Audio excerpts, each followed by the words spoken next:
Hello everyone, welcome back to my channel. इस video में हम पढ़ने वाले हैं जियोमॉर्फोलॉजी का टॉपिक इवोल्यूशन ऑफ जियोमॉर्फोलॉजी का पार्ट नंबर 2। ये जो हमारा टॉपिक है वो चैप्टर नंबर 1 का है, nature and scope of geomorphology का।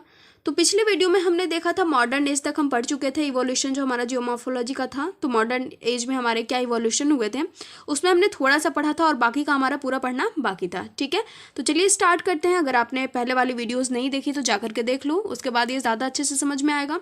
तो हमारा यूरोपियन स्कूल बचा हुआ था, ठीक है, यूरोपियन और हमारा जो अमेरिकन स्कूल था वो बचा हुआ था। तो ये किसका, हमारा मॉडर्न एज हम पढ़ रहे हैं अभी। यूरोपियन स्कूल का क्या कंट्रीब्यूशन रहा है इवोल्यूशन ऑफ जियोमॉर्फोलॉजी में। Significant contributions were made in the fields of recognition and identification of Pleistocene age, ice age and glaciation, glacial erosion, marine erosion, fluvial processes and erosion and arid and karst landscape। तो देखो भाई, जो modern age है हमारा उसमें European school के according क्या contributions रहे हैं, यूरोपियन स्कूल का क्या कंट्रीब्यूशन, क्या योगदान रहा है जियोमॉर्फोलॉजी में।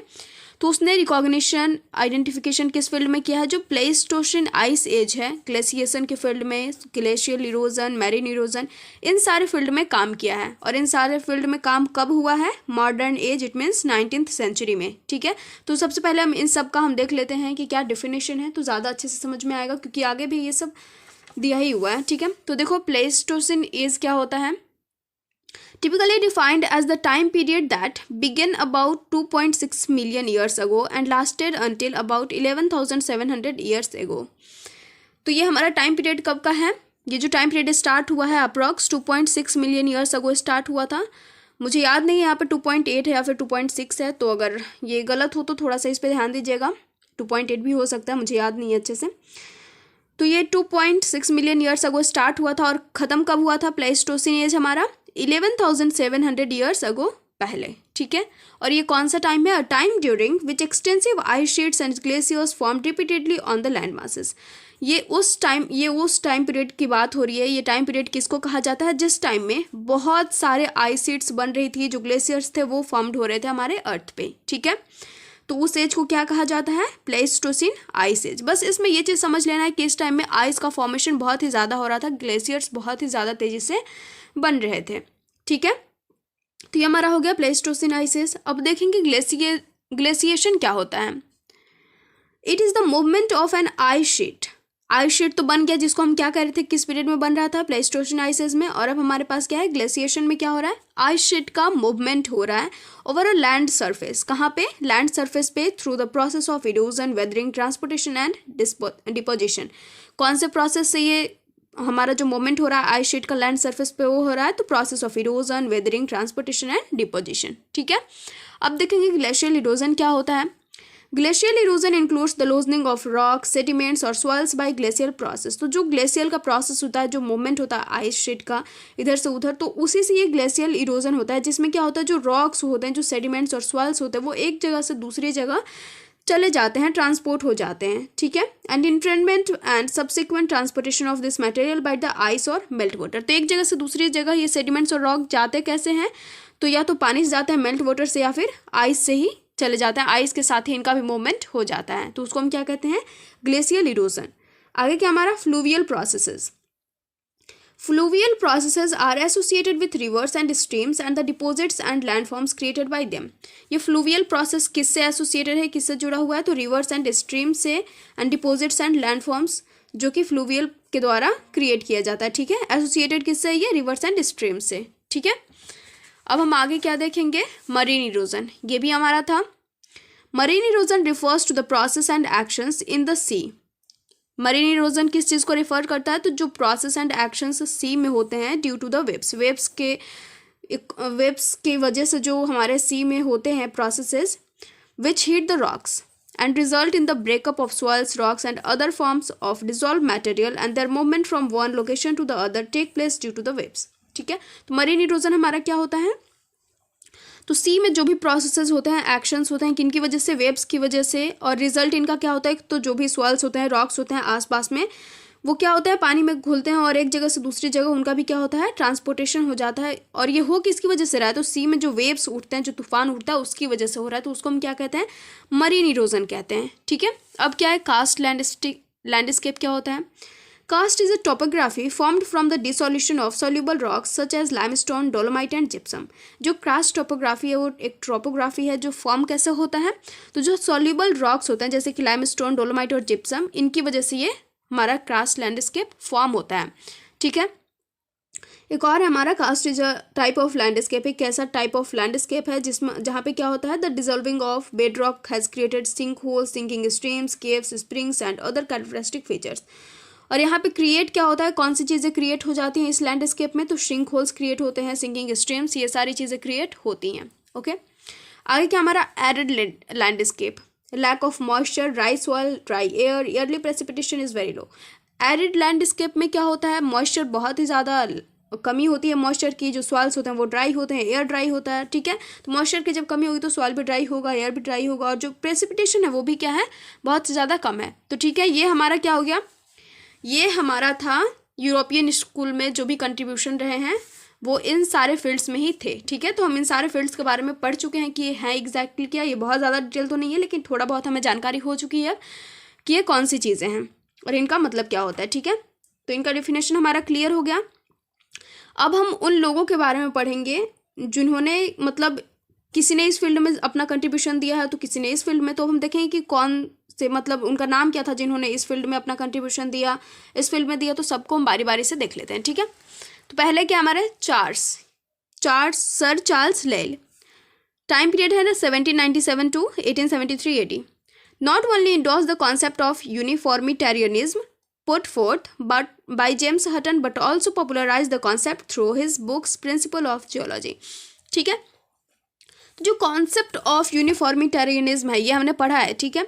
अभी अगर याद नहीं होगा तो एक बार हम इसको फिर से देख लेते हैं. यूनिफॉर्मिटेरियनिज्म क्या होता है, तो बेसिकली ये जो कॉन्सेप्ट है इसमें आता है कि जो हमारी अर्थ है वो यूनिफॉर्म में चेंज होती रहती है. मतलब एक जो होता है ना कि वो हमेशा चेंज हो रही है. ठीक है.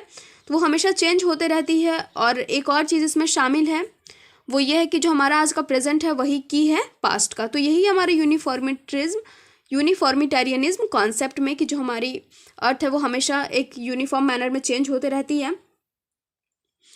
आगे क्या हमारा put forth by James Hutton. तो इन्होंने जो ये कॉन्सेप्ट है इसको आगे भी बढ़ाया है. सिर्फ आगे ही नहीं बढ़ाया है, क्रिएट किसके द्वारा किया गया है, जेम्स हटन का कॉन्सेप्ट है ये. तो जो हमारे सर चार्ल्स लेल हैं उन्होंने सिर्फ इसको आगे ही बढ़ावा नहीं दिया है बट उनका जो एक बुक है प्रिंसिपल ऑफ जियोलॉजी उसमें भी इसको पॉपुलराइज किया है इस कॉन्सेप्ट को. ठीक है. ये क्लियर हो गया हमारा सर चार्ल्स लेल ने क्या किया है, इनका कंट्रीब्यूशन कहाँ रहा है. तो यूनिफॉर्मिटेरियनिज्म को इन्होंने बढ़ावा दिया है और क्या किया, अपने बुक में जो उनका बुक है प्रिंसिपल ऑफ जियोलॉजी उसमें भी पॉपुलराइज किया है इस चीज़ को. आगे हमारा जीन डे चार्पेंटर. तो जीन डे चार्पेंटियर क्या है, इनका क्या है concept, postulated his concept of continental glacier and ice ages in 1841. इन्होंने 1841 में अपना कॉन्सेप्ट दिया कॉन्टिनेंटल ग्लेशियर का और आइस एजेस का. ठीक है. कॉन्टिनेंटल ग्लेशियर में बहुत ही ज़्यादा ग्लेशियर का आइस शीट होता है. लुइस अगासिस, इन्होंने क्या किया, इनका क्या कॉन्सेप्ट है, Agassiz is given credit for the recognition and identification of the presence of ice age during Pleistocene period as he present his ideas in 1840. इन्होंने अपने आइडिया को 1840 में प्रेजेंट किया है. और इनको किस चीज़ का क्रेडिट दिया जाता है, तो इनको इसलिए क्रेडिट दिया जाता है कि इन्होंने प्रेजेंस ऑफ आइस एज को पहचाना है, उसको आइडेंटिफाई किया है. किस एज में, प्लेस्टोसिन एज में. ठीक है. प्लेस्टोसिन पीरियड में इन्होंने आइस एज को पहचाना है. इसका क्रेडिट किसको दिया जाता है, लुइस अगासिस को. The process of study of glaciation was started much earlier by John Playfair in 1815, Vantage of Switzerland in 1821. जो ग्लेशिएशन की जो स्टडी है वो बहुत पहले ही स्टार्ट हो गई थी. जैसे कि जॉन प्लेफेयर है 1815 में इन्होंने स्टार्ट करा था. जो वेंटेज है स्विट्जरलैंड के, उन्होंने 1821 में. और भी बहुत सारे जो हमारे थे उनका नाम लिखा हुआ है लेकिन बुक में है वो, हमने यहाँ पे 2 लिखा है, वो याद करना है. तो ठीक है. ये हमारा क्या हो गया, ग्लेशिएशन की स्टडी इन्होंने स्टार्ट करी थी बहुत पहले ही. तो यहाँ पे टाइम पीरियड भी दिया हुआ है और नाम भी दिया हुआ है कि किसने कब स्टार्ट किया था. अब आगे हम देखेंगे.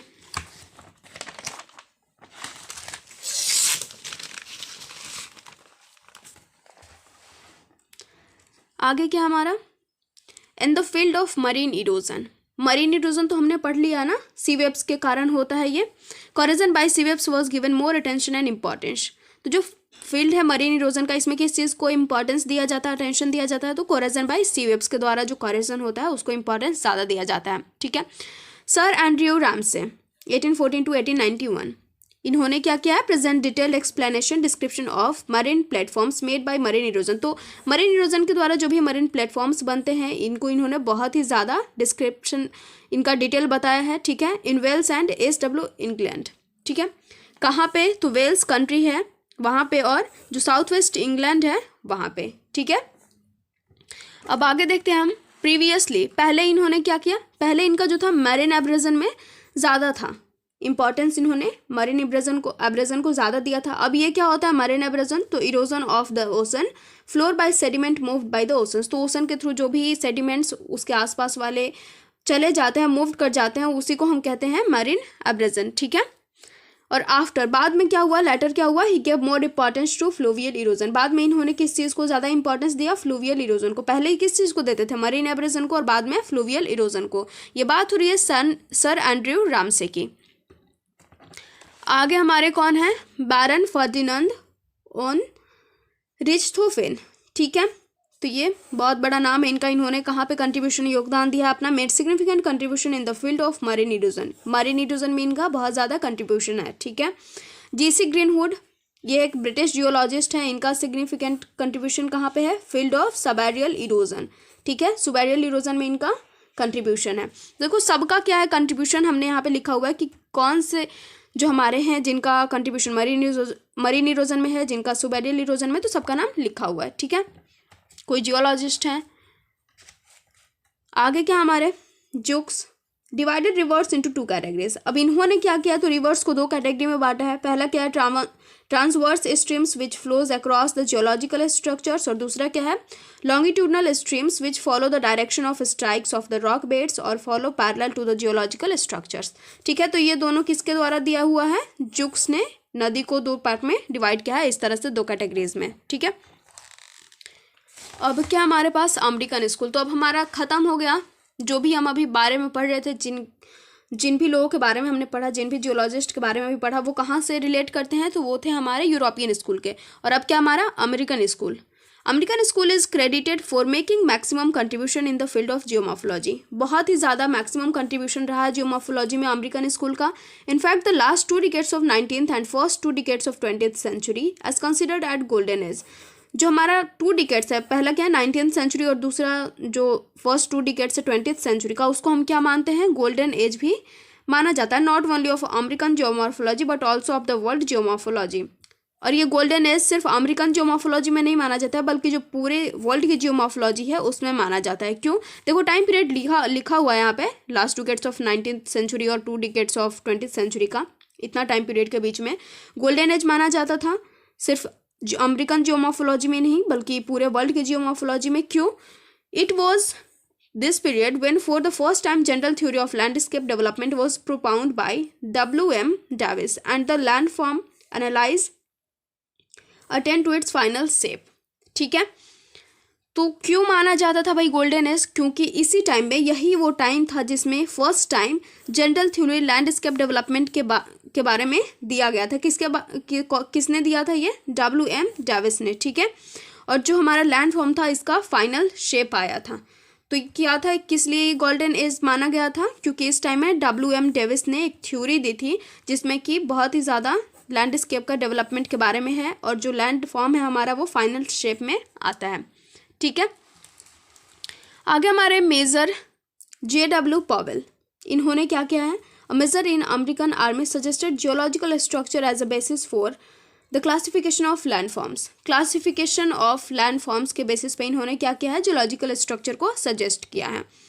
His most significant contribution is the postulation of limit of maximum vertical erosion valley deepening and down cutting by streams. इनका कंट्रीब्यूशन कहाँ पे है, limit of maximum vertical erosion में। ठीक है। वैली की जो डिपनिंग और डाउन कटिंग होती है स्ट्रीम्स के द्वारा, उसमें इनका सिग्निफिकेंट कंट्रीब्यूशन रहा है। आगे कौन है, JK Gilbert is considered as the first geomorphologist of America because of his significant contribution in systematic and quantitative geomorphology। अब देखो ये जो हमारे JK गिलबर्ट है, ये फर्स्ट ऐसे जियोमॉर्फोलॉजिस्ट हैं कहाँ के, अमेरिका के, जिन्होंने अपना जो कंट्रीब्यूशन है वो एक सिस्टमैटिक तरीके से जो हमारा जियोमॉर्फोलॉजी है उसके क्वांटिटेटिव पार्ट में दिया है। अभी सब क्या था हमारा जो इरोजन ये सब है वो सारा क्या है, क्वालिटेटिव है, हमारा जियोमॉर्फोलॉजी का क्वालिटेटिव टर्म है, लेकिन ये क्या है हमारा क्वांटिटेटिव टर्म के बारे में बताने वाले ये फर्स्ट जियोमॉर्फोलॉजिस्ट हैं। ठीक है, he propounded a number of laws, बहुत सारे लॉज इन्होंने एस्टैब्लिश किए हैं। पहला देखो है law of uniform slope, law of structure, law of divides और डायनामिक इक्विलिब्रियम एटसेट्रा। इन्होंने ये सारे लॉज किनके दिए हुए हैं, जीके गिलबर्ट के। ठीक है, अब हम आगे क्या पढ़ने वाले हैं,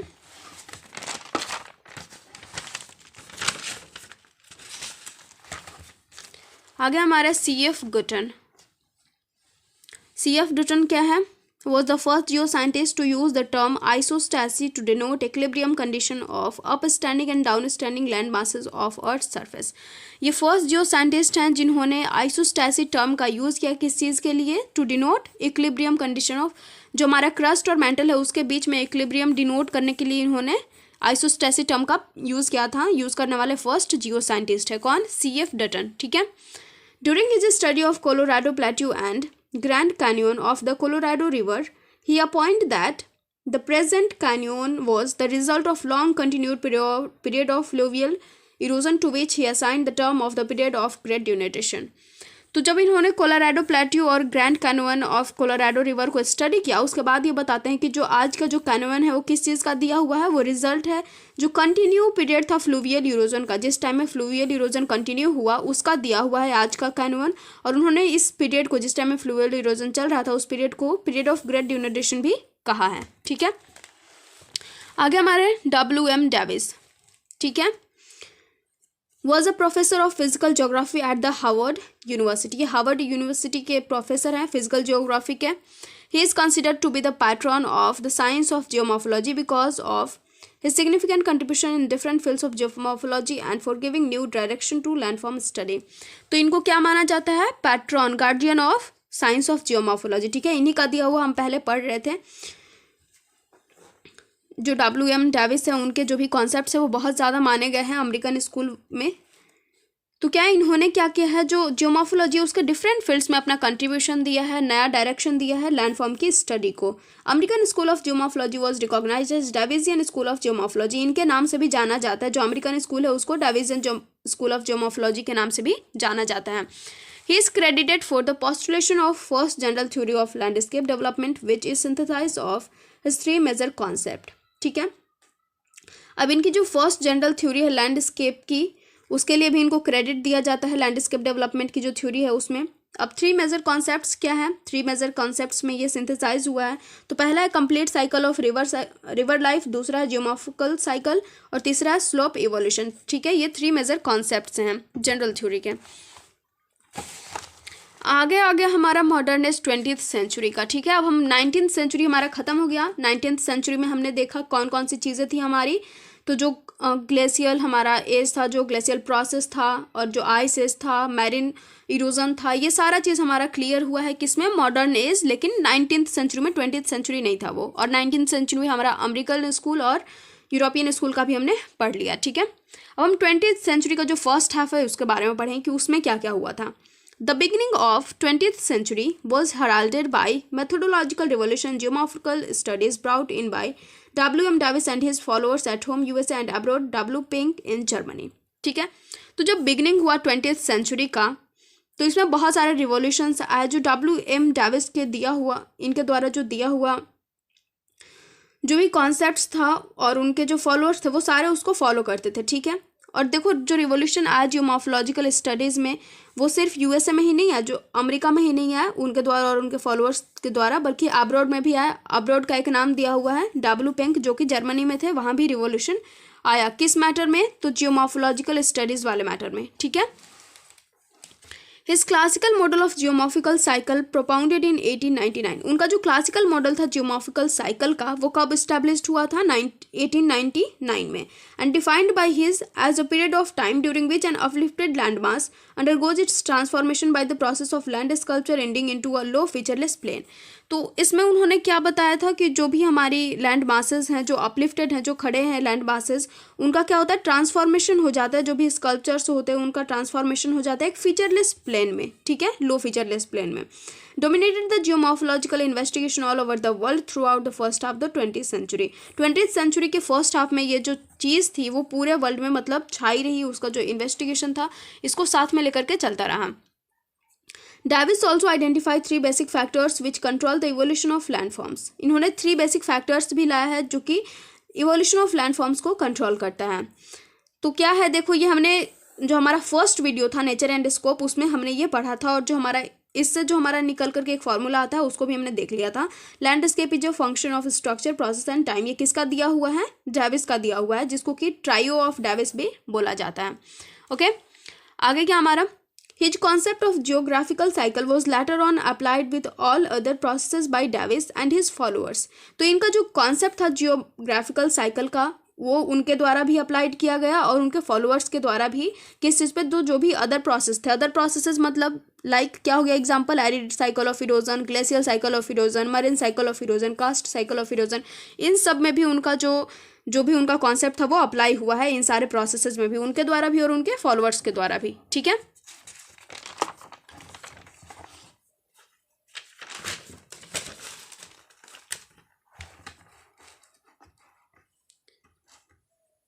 Davis' major contribution were published in a book form entitled Geographical Essays in 1909। इनके जो भी contributions थे वो एक बुक में पब्लिश्ड हुए जिसका नाम है Geographical Essays 1909 में। ओके, अब देखो 2 क्यूट्स है, किसके द्वारा? S.W. वॉल्ट्राइज के द्वारा एंड S. जूडसन के द्वारा। इन दोनों ने 2 क्यूट दिया है जिससे हमें पता चलेगा कि जो हमारे डेविस जो थे, WM डेविस, वो कितने ग्रेट थे। Davis towered above his predecessors and successors like a manor dog above one of his own pinelands, ठीक है, पिनप्लेन्स।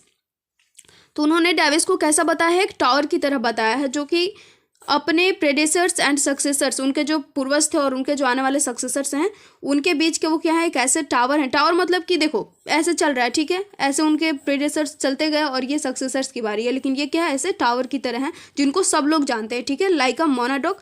तो मोनाडॉक क्या होता है? मोनाडॉक एक ऐसे होता है, हिल की तरह होता है, माउंटेन होता है, like a monadnock above one of his own plains, ठीक है, पेन प्लेन्स। तो ये क्या है, पेन प्लेन्स हमारा, तो उसके ऊपर एक मोनाडॉक है, उसी की तरह बिल्कुल बताया गया है किसको? डेविस को, अपने पूर्वज और सक्सेसर के बीच में, ठीक है।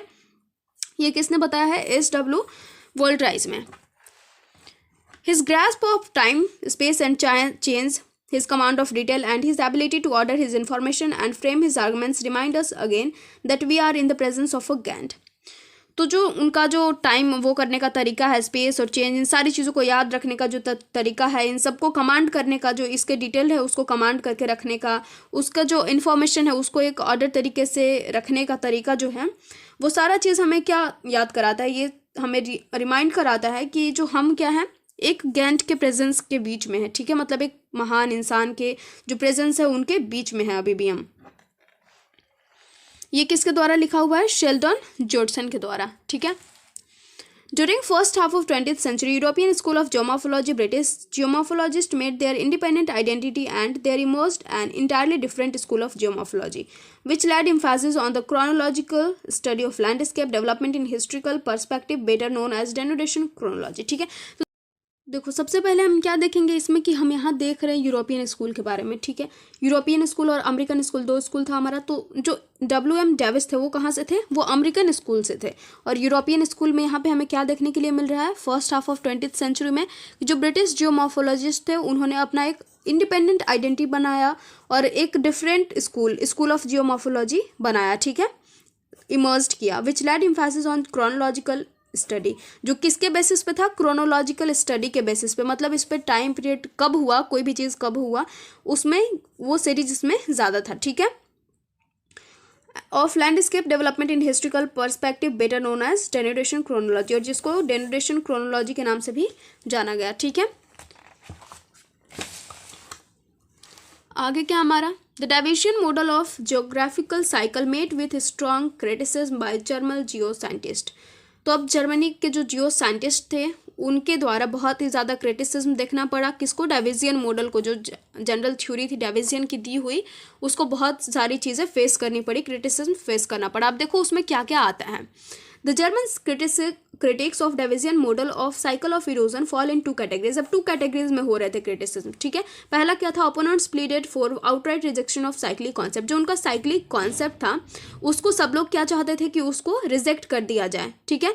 और दूसरा क्या था, suggested modifications and presented entirely new model. और वो क्या कर रहे थे, मॉडिफिकेशंस दे रहे थे और नए नए मॉडल तैयार करके प्रेजेंट कर रहे थे। मतलब जो साइक्लिक मॉडल था डाइविजन का दिया हुआ, वो क्या करना था, उसको रिजेक्ट करना था और दूसरे नए मॉडल्स को उसके जगह पे लाना था। ये कौन चाहते थे, जर्मन के लोग चाहते थे, ठीक है। जो जर्मन के जियो साइंटिस्ट थे वो चाहते थे। According to Penck, landforms development is not time dependent as invest by Davis, rather it is a time dependent, ठीक है। तो जो अकॉर्डिंग टू पेंक, जो पेंक थे जर्मनी के, उनके अकॉर्डिंग क्या था, landform is a development not time dependent, ठीक है। वो टाइम डिपेंडेंट नहीं है एज इन्वेस्ट बाय डेविस, ठीक है। जो डेविस ने बताया था कि वो टाइम डिपेंडेंट है, तो उनके अकॉर्डिंग क्या था, पेंक अकॉर्डिंग कि वो टाइम डिपेंडेंट नहीं है, इट इज़ टाइम इंडिपेंडेंट, ठीक है। ये क्या है, land form development time independent है। 1950 में क्या हुआ, when majority of geomorphologists world over became fed up with evolutionary model of Davis and pleaded for alternative theory of landscape development which may invest time dependent series of landforms. तो जो 1950 में जो जियोमॉर्फोलॉजिस्ट थे उनकी बहुत ही ज़्यादा मेजोरिटी हो गई और जो मॉडल ऑफ डेविस था उसको सब लोग मतलब चाहते थे कि वो ख़त्म हो जाए, उसको रिजेक्ट किया जाए और उसके जगह पे कौन सा चीज़ लाया जाए, कौन सी कॉन्सेप्ट लाया जाए, तो time independent series of landforms लाया जाए, ठीक है। वो हमने पहले वाले में भी देखा था कि 2 कैटेगरीज में बटे थे। तो फर्स्ट वाला जो हमारा क्या था, वो यही चल रहा था कि टाइम इंडिपेंडेंट लाया जाए, ठीक है। यहाँ पे भी हमने देखा पेंक के अकॉर्डिंग क्या था। अब आगे एक और इंसान आते हैं हमारे, Peltier presented the concept of periglacial cycle of erosion in 1950। Peltier क्या करते हैं, कॉन्सेप्ट लाते हैं पेरीग्लेशियल साइकिल ऑफ इरोजन का 1915 में, कहाँ पे, जर्मनी में, which offered support to Davisian model of cyclic of erosion. जो क्या करता है, सपोर्ट करता है जो Davisian model of cyclic erosion है उसको, ठीक है। ये भी कहाँ का है, जर्मन के ही है। अब आगे क्या हमारे पास, रिसेंट ट्रेंड्स। अब हम देखें कि जो रिसेंट में ट्रेंड्स हुए second half of 20th century में वो क्या था। Post 1950 geomorphology has undergone sea change in the methods and approaches to the study of landforms, conceptual framework, paradigm and thrust areas of study. जो post 1950 था उसमें भी geomorphology में बहुत सारे चेंजेस हुए। चेंजेस किस चीज़ को लेकर के थे, तो स्टडी ऑफ लैंडफॉर्म्स में चेंजेस हुए, कॉन्सेप्चुअल फ्रेमवर्क में चेंजेस हुए, पैराडिग्म में हुआ और थ्रस्ट एरियाज ऑफ स्टडी, इन सारी चीज़ों में क्या हुए, चेंजेस हुए। ओके, आगे क्या हमारा जो रिसेंट ट्रेंड्स हुए उसके बारे में हम देख लेते हैं कि कौन कौन से ट्रेंड्स हुए, कौन कौन सी चीज़ें चेंज हो रही थी, किस तरह से चेंज हो रही थी। The recent trends in the field of geomorphological study since 1950 include increasing criticism of Davisian model. इसमें क्या हो रहा है, जो साइक्लिक डेवलपमेंट ऑफ रिफॉर्म्स था उनका बहुत ही ज़्यादा क्रिटिसिज्म हुआ उसको लेकर के, डेविजियन मॉडल को लेकर के 1950 में। Concerted efforts for the replacement of cyclic model by non cyclic model. अब चाहते क्या थे, तो जो हमारा साइक्लिक मॉडल था डेविजियन के द्वारा दिया हुआ उसको नॉन साइक्लिक मॉडल से रिप्लेस करना चाहते थे। आगे क्या करना चाहते थे, descriptive geomorphology by quantitative geomorphology. जो डिस्क्रिप्टिव जियोमॉर्फोलॉजी था उसको हटाना चाहते थे क्वांटिटेटिव जियोमॉर्फोलॉजी से। Inductive method of landform analysis by deductive method, introduction of models and system approach, emergence of process geomorphology, climatic geomorphology, environmental geomorphology, shift from larger spatial and larger temporal scale to smaller spatial and shorter temporal scale. ठीक है, तो जो भी चीज़ है, मतलब अब देखो यहाँ पे क्या है, जो लार्जर स्पाशियल और लॉन्गर टेम्पोरल स्केल में थी क्या थी, तो जो हमारे इन्वायरमेंटल जियोमॉर्फोलॉजी और क्लाइमेटिक जियोमॉर्फोलॉजी ये सब थे, वो किस चीज़ में अब चेंज हो रहे हैं, smaller spatial and shorter temporal scale में चेंज हो रहे हैं। ठीक है, तो 1950 से क्या हो रहा है, सिर्फ चेंजेस ही हो रहे हैं, जो भी पहले की चीज़ें आई हुई हैं उसमें अब बहुत सारे चेंजेस हो रहे हैं। तो ये क्या है, रिसेंट ट्रेंड्स है फिलहाल का। तो ये हमारा इवोल्यूशन ऑफ जियोमॉर्फोलॉजी खत्म हो चुका है, इसमें हमें ज़्यादा कुछ अब नहीं पढ़ना है। तो आगे की वीडियोस में हम दूसरा टॉपिक पढ़ेंगे चैप्टर फर्स्ट का ही, क्योंकि चैप्टर फर्स्ट हमारा nature and scope of geomorphology भी खत्म नहीं हुआ है। तो आगे के टॉपिक्स हम पढ़ेंगे। So thank you so much guys, मिलते हैं नेक्स्ट वीडियो में, and please don't forget to like, comment, share and subscribe.